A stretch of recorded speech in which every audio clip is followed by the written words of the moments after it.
Rumors have recently circulated on social media claiming that collectible Labubu dolls might be evil entities. These rumors, fueled by a now-deleted TikTok video comparing the dolls to a widely circulated, AI-generated image of Pazuzu, have led some owners to destroy their dolls.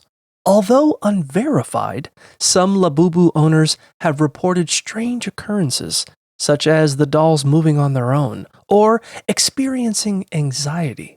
However, Pazuzu, an ancient Mesopotamian wind demon, was actually known for protecting humans, and the modern AI-generated image of Pazuzu bears little resemblance to ancient depictions.